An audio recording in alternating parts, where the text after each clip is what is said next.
Janet Yellen is throwing lemons at tech stocks. Josh Frydenberg is handing out lamingtons.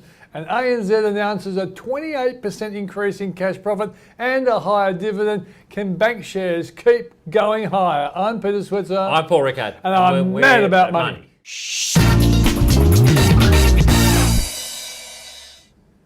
Well, Paul, I'm throwing lemons at you. with this a bit of a retraction from Janet Yellen overnight, Peter. The NASDAQ, particularly the tech stocks, sold off. I think Janet Yellen probably, the many said, forgot she's no longer the Federal Reserve Chairman. She's actually the Treasury Secretary. She's the borrower. Yes. Not sure why she wants to talk rates up. I mean, she's got to pay for it, right? That higher interest is actually bad for the US government. But anyhow, look, maybe I think what she was saying is if the US economy keeps roaring back to life as it is, eventually interest rates are going to go up. And that's what she should have said. That's what she should have said, right? Eventually, right? So anyhow, she's retracted a bit of that, but it was enough, I guess, just to keep the bit of the tech rotation going. And look, there's some super profits over there, Peter. We shouldn't be surprised that we are in May and go away in May and selling May go away. Yeah. There's a bit of profit taking to be done, and a lot of it's been made in the technology and growth stocks, and that's what we're seeing. Just a little bit of that rotation story again. Yeah. But if they want to sell the tech stocks off, then I'm going to say at one time, now it's a buying opportunity because they will roar back because these are companies of the now and of the future. Apple being a case in point.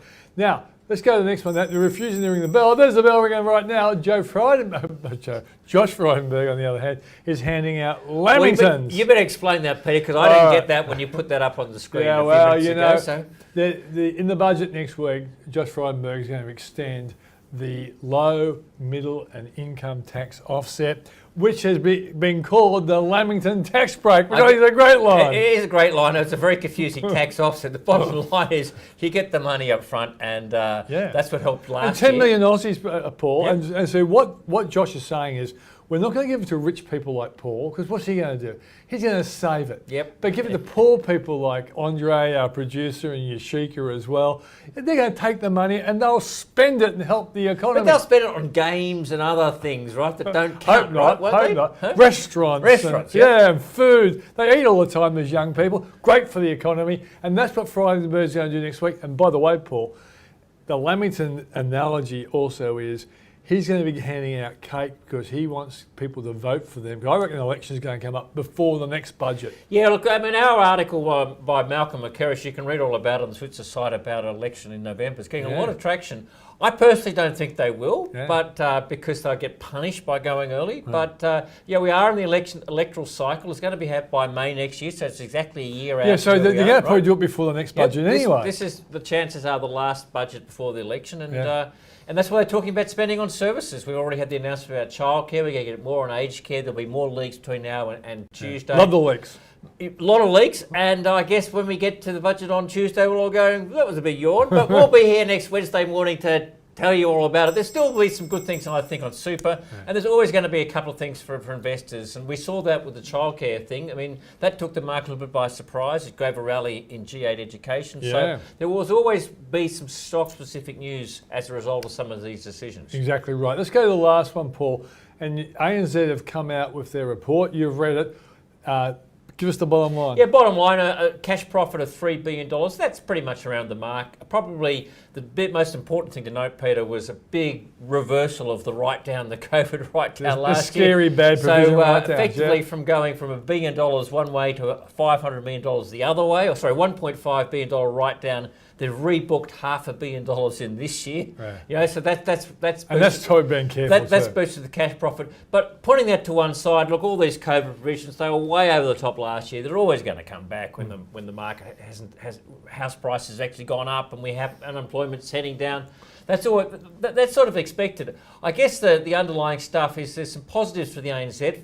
Expenses are flat, half on half, actually a 0% increase in expenses, which is a positive.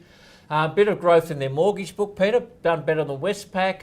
Also NIM, which is the net interest margin, is actually up. So the only that's the gap between revenue and cost. The only negative, and this isn't really a negative, is their treasury and markets income is down a long way. But the market tends to discount that because it knows that fluctuates. So look, the market will give that a tick for shareholders. Dividend of 70 cents per share.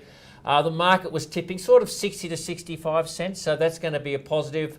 You annualise that $1.40 on $28, that gets you back into sort of the 5% fully franked yield territory, which is what the banks are now going to pay. Yeah. Now, I've been a best and worst bank player, that is Commonwealth Bank with Westpac. No doubt Commonwealth Bank is the best, Westpac is still the worst, but we hope they're turning the corners. I think the $8 billion aspiration around cost is nice, but it's going to be really hard work, but at least they're talking about it. ANZ of the other two has been the most expensive. So the market's, this is expected, I guess. Yeah. Market will probably give it a bit of a bump this morning. But will bank shares keep rising, Paul? That's what people want to know. I think the issue is they probably can, Peter. I mean, I think the best days, the best growth is behind us, but when you're getting 5% yield, not much downside, right? You can't see much risk to the banks. They've all got too much capital. ANZ's capital ratio is 12.4%. They're all going to be talking about capital returns. Pretty hard to sell them. So I guess we're going to see a little bit more upside in bank shares. Yeah, I expect my fund manager at the Switzer Dividend Growth Fund will be buying more bank shares because we collect dividends. And that'll have a good performance, Peter. So some of these funds are going to start to outperform, which is good news for you, good news for me, and I guess it's good news for me. Good news for him. I'm Peter Switzer. I'm Paul Rickard. And we're mad about money. Shh.